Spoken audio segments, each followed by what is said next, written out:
Hey, deserving listeners, Love is Blind. Let's watch. Really reminds me of my dad. It's actually really crazy. Yeah, I want like the very opposite of my dad. Love you, Dad, but... I literally walked in, I saw that those 10 bullet points you wrote about me. I'm like, oh my God, she's about to end it right. Okay, good. You're talking with her. That's great. Let's see where this goes. Maybe it was innocent. Maybe she'll say, well, let's see what she says. No, I'm not gonna end it, but like I'm like, oh my God. That was upsetting. Do you understand why I was upset though? Yeah, I mean, do you understand my perspective though? I do, but like, do you understand like? Anything? Okay, so there's some positives here. She says, no, I'm not going to end it, but do you understand how I was upset? That's good. A good start. And he says, I do. Do you understand how I was? Slow down, people. That is a principle for y'all and myself. I will remind myself. Slow down. Take the time. Let each sentence breathe a little bit. Think after someone's, especially in moments like this, not necessarily because it's like dangerous, and if it is, maybe not dangerous, but if a lot's at stake, right, you want to be careful. That's not what I mean. What I mean is that there's so much to talk about there. When she says, you know that I was upset, right? Okay, he could say, I think I know, tell me more. Or what were you upset about? And fully explore that. As a couple therapist, I am almost always that's what I'm doing. I'm like, oh, wait, let's explore that, what you just said. People want to very quickly respond as a way to fix it, and that can actually make it worse, or at the very least leads to two people just talking over each other like this. And it can really help to just slow down and say, oh, I want to fix it, but tell me more. If it's one thing you could ever learn from me in a marriage is to know the phrase, tell me more. Even parenting, tell me more. That was upsetting. Do you understand why I was upset though? Yeah, I mean, do you understand my perspective though? I do, but like, do you understand like anything? I'm like confident in the love that we have, but sometimes you just like piss me off like the way you act, because I just want you to respect me because I respect you so much. How do I not respect you? I know, but a woman's talking shit and you're just like sitting there giggling. We've all been in here. Some of you might be here now or 5 minutes ago. It's a very frequent thing. As a couple therapist, I'm telling you, this happens all the time. So in this moment, if you're watching, you might have ideas about who's right, who's wrong or something. But if you're him, you might think, wait, one, how was I disrespectful? Two, so I'm imagining this is what he's thinking. And it's not the right way of seeing things. It's just a common way for someone in his shoes to react or to feel and to interpret. You're too sensitive. She wasn't talking shit to you. I wasn't disrespecting you. I wasn't giggling. I was just, we were just joking around. You could say all those things, and I think he's about to defend himself or question her reactivity. If it's the second thing you take away from any of the videos that I've made, it is to, and I guess it relates to the slow down, but it's a specific thing to do when you're slowing down, which is to take the time to listen to things that you think are ridiculous. That's a very quick way, but when your partner tells you something ridiculous and you're thinking that's ridiculous, that's a cue to stop, slow down, and just listen, ask questions. Even if in your mind you're like, this is ridiculous. Applies to parenting as well. It applies to customer service. It applies to policing. It's ridiculous. Tell me more. What's going on? And hear it out. Maybe you'll still think it's ridiculous at the end. Maybe you won't. Maybe you don't have to even indicate or evaluate whether it's ridiculous. Most of the time you don't have to. Why we're doing that is because we're threatened. We're being told that we did something wrong, and it's leading to another person to move away from us or to put a tick in the column of I want to leave you. Even unconsciously, we are thinking along those lines. Even after 20 years of being in a marriage, there's always that question, are they going to leave me? It becomes diminished over time as trust is built and that you work through things. But, it's always a risk. And when someone doesn't like you or they're upset with you, it's natural for us to go there unconsciously at the very least. So for her to say, you did something wrong to me today, you understand why I was upset. He, in all likelihood, is like, oh my God, she's going to leave me, and I don't want that. So my solution is just to try to crush the premise of why she was upset. That usually just compounds the problem. All of us do this. All of us. You have done it. I have done it. The person sitting next to you has done it. Some of you have young babies. They probably haven't done it yet. Or a cat that's next to you. The cat probably hasn't done it. Maybe the cat has. But anyway, let's see how he responds. Do you know how it would make me feel, though? Do you understand? So you do get jealous. That means nothing. That was so, irrelevant. Right. Now, maybe this will help, but he is trying to manage the feeling and say, you're ridiculous. He's not saying you're ridiculous, but it's essentially saying the premise of your jealousy is faulty. It was irrelevant. You're considering it to be relevant. It was irrelevant. That might help, but a more direct thing to say is, or to slow down and listen would just be to say, so when I did, what did you observe from your side of things? That can be tell me more. What was your experience? And then he can say, okay, I could see how you would feel disrespected. I could see that. In the back of your mind, you might be thinking, I would never have that reaction.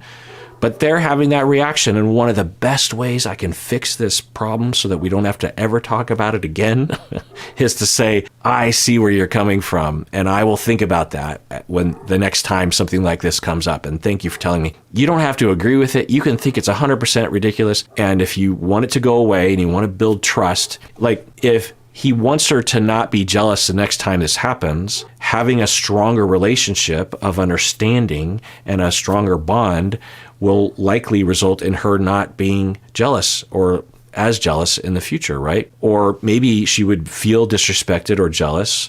And I'm saying jealous, but she's saying disrespected. Anyway, the point is what he's doing is, there's worse things he could be doing. He could be a lot more hurtful, but let's see how she reacts. But it's like you wrote 8 bullet points down on a card, and I'm like, holy fuck, there's 8 things she's questioning about this right now. No, honestly, this is my thing. I love you. I've never felt this before. Okay, that's great. As we've seen in the pods, there are moments when you have to look underneath what's being told to you, and what is underneath, and it's not far underneath, is that he is worried she's going to leave him, or that she doesn't like him, doesn't love him. And instead of addressing directly verbatim what he's talking about, which is the bullet points, she's like, no, I love you. I've never felt this way before. And let's start there. And then maybe I don't even need to say anymore, but I'm guessing she's going to explain the bullet points. With anyone in my life. Me either. That's why we're here. It's scary. I see so much in you. I see the world. Okay.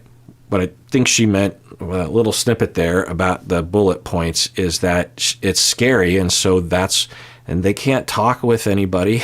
They can't even talk with the other, she can't even talk to the other women. She can't talk with any of the other cast members when the production isn't setting that up, right?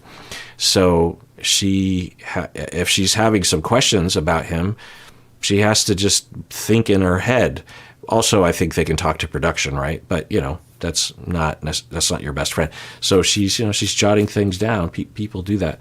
It would be good if she elaborated. I think that's what she was doing. I don't know. There's also just something so we have 6 couples, and when some of the couples talk about love, although I feel like now, because you're in the future. I am in the present. I'll tell you the exact date. It is October 13th, which is a Sunday, and we have yet to see what I imagine to be the wedding, because this is episode 6 and 7, 8, and 9 have been published last Wednesday, which I'm guessing do not include any of the weddings. So in my timeline, I don't know who is going to get married, who's not. But as things are progressing, it's only been like 36 hours at the getaway in Mexico. The way that everyone talks to each other, I wouldn't be surprised if none of them got married. Even though none of them, except for these two, I guess Tim and Alex have some noticeable conflict or something going on, some kind of power play. But there also seems to be something going on between Garrett and Taylor. Taylor seems to be still holding out, but I think that's just because she's waiting and seeing. And I think it's an extension of what she was doing in the pods, where she's like, she kind of, I don't know if it's a flirty game where she wants to play a game with Garrett of just like, hey, you got to play your cards right, or else this is not going to go well for you. But I don't know. I could see maybe all of them say yes, yes. I can't imagine that. I can't imagine these two saying yes, yes. But I don't know why I would say that, really. The way she talks at the getaway, she's really into him. And when she talked to her friends, she's like, oh, he loves me. I wonder if they have a real felt sense of, I don't know. Why would I be speculating? I'll just watch more of the show. World in you, and for me, trust and respect is a big thing. It hurts me that you think I was disrespecting you, though, because I was so pointless and meaningless. Okay, so she's doubling down, which is good. She's like, I want you to understand that I felt disrespected. I would hope that he would say, oh, okay, yeah, I think if I were in your shoes, I wouldn't have felt disrespected, but that's okay. You felt disrespected. I think other people in your shoes, this is a phrase that I often say in situations like this, is, I think you're not alone. I think if other people were in your shoes, they would have felt the same way. To say that is very validating, right? It's like, I don't think that you are weird for having this reaction. I think that your reaction is rational. Now, in my head, I might be thinking, maybe 5% of the population would have this, but that's not nobody. So that's one thing you could say. But he's saying, it hurts me that you felt disrespected. It's more vulnerable. It's good, giving her a chance to know that, oh, okay, he's got some emotion in the game. To you, But that's why I feel it, because it wasn't to you. But you can't disregard my feelings are my feelings. I know. You know what I mean? That's why I got to see it from your and spectrum. I understand your viewpoint too. Okay, this is going pretty well. I mean, on average, this is above average. Very meandering, and they've had some alcohol, but eventually they are able to say, I could see your viewpoint, and say, okay, I see yours as well. That's good. It's great. We've seen other moments like this under intoxication that have gone way worse, right? And been much more toxic feeling. This one, there's a lot of eye contact. They're not getting super defensive or attacking each other or doing odd game playing. They're this is good, I think. I don't know. But get mine. We're open. We're honest. I'll reiterate that they could do 10 times better if they just took time listening to each person.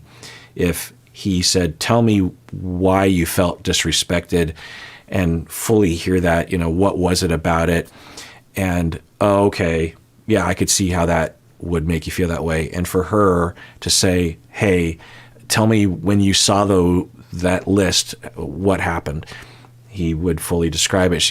I could see how you'd feel that way.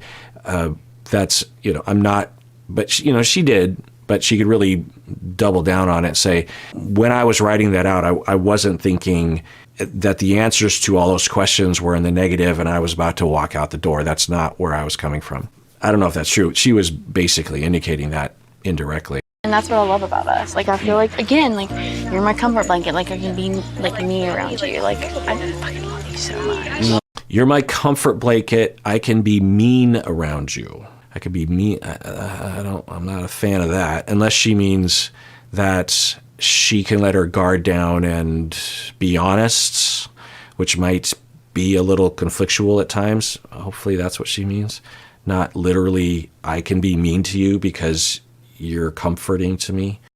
Yeah. Two arms, dog. Always in my mind. Only thing I care about. Really? Yeah, of I try to course. tell you. So there's a theme of him wondering if she really does love him, which might have been because she dumped him in the pods and then had him as a number 2 until the moment when Leo really freaked out on her. So it could be from that. It could be behind the scenes, a certain vibe or something. I'll say a lot of her words indicate otherwise, but the vibe could be different. Well, there's that word delulu. It's a more recent, is it a Gen Z thing? I don't know, but they mean delusional, right? And often I am railing against people using clinical terms. This one, it's such a cartoonification of the word that I don't know how I feel about it. I guess it depends on what people mean by it. I imagine there's a lot of people that hear delulu, they don't even know that it derives from delusional, and they don't even know what delusional means. And, delusional is a clinical term, but it's also a general word that you can use outside of the clinical realm. So there's that. Although what they mean is that say that person's delulu, I think what people mean is that person is wrong-headed. They are thinking something that isn't true, or they're assuming something, or they are jumping to conclusions, or they're triggered, and they're thinking things that aren't accurate, something like that. I wish people would just say something along those lines. When words like this get created, I feel like they end up giving all of us an excuse not to think and communicate more precisely. What was the last bullet point? And really, this applies to the clinical world. I will challenge my supervisees and my students along these lines. They will say something like, oh yeah, this relationship is enmeshed, or yeah, that person has delusions or something. I will never just take that and say, okay, I know what you mean and we're good. I'll say, well, what do you mean by that? It's just a jumping off point, right? What's the data that justifies the claim that it is an enmeshed relationship? What have you heard or seen that results in you coming to the conclusion that the individual suffers from delusions? Tell me what your observations are, or elaborate on that. So, it applies in a lot of realms, that just dropping a word, like gaslighting, or racist, I don't understand, or narcissist, whenever people use those words, they almost never follow it up with any clarification, even within context of what they're talking about. And I have no idea what they're talking about. And people are learning those words because they're socially constructed. And a lot of people, I think, are walking around with completely different working definitions of those words, Really? Yeah, of I try to course. tell you. What was the last bullet point? Like delulu. The last bullet point was delusional. And he's asking about that. So she was wondering, is he delusional? Delusional. Yeah. You think I'm delusional? All this emotion. All right, cheers. All right, so they edited that, which I'm not a fan of. It makes it look like she's thinking because she doesn't want to hurt his feelings or something, or maybe they'll insert her answer here. I'll rewind it, and you can see that they inserted a camera footage bit. It's late, y'all. That is not likely from that moment. Delusional. Yeah. You think I'm delusional? So you can even see her lips moving on that over the, kind of over the shoulder shot. Typically in a conversation, they'll do 2 cameras to catch the face, right? So that we have that. And the one that's pointed at his face, her face is a little obscured, but you can see her answer right after he asked that question, because that would be the natural thing to do. Even if you're lying or something, you're going to respond as soon as someone asks the question, because they're going back and forth. Let's rewatch that. Delusional. Yeah. You think I'm delusional? So I could be wrong, but it looks like her jaw is moving at the right moment when she would normally be answering the question. And then we go to a random bit of footage off of his shoulder where she's like not answering the question. And then we cut to, I think, another shot of his face. And then we go to the toast.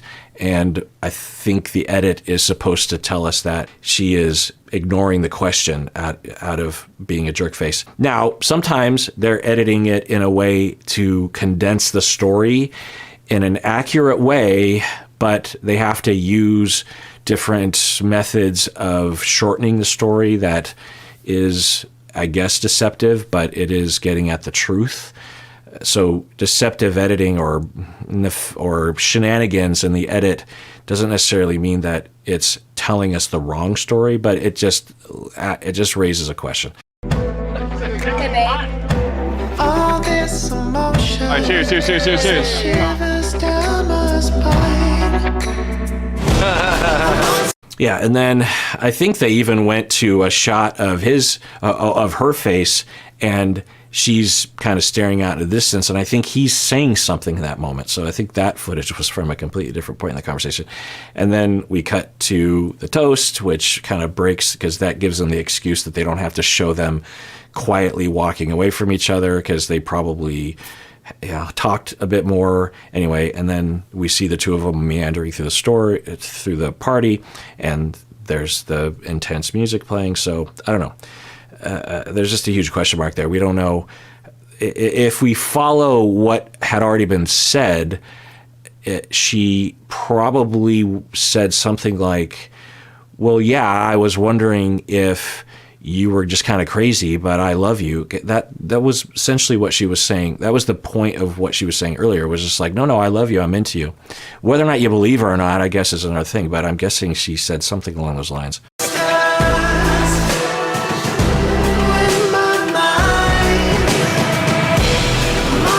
And usually when they start to edit things in a way to make it look like a couple is because, there's a difference between editing it to make it look like there's some uncertainty. There's another thing to edit it to make it look like one person is a jerk face. They're kind of editing it to make it look like she's a jerk face, which makes me think that she is a jerk face later.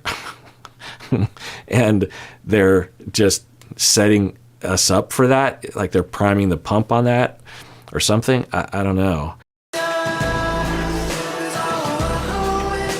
All right, well, that does it for that episode. Everyone out there, please take care of yourself, because you deserve it. You really, really do.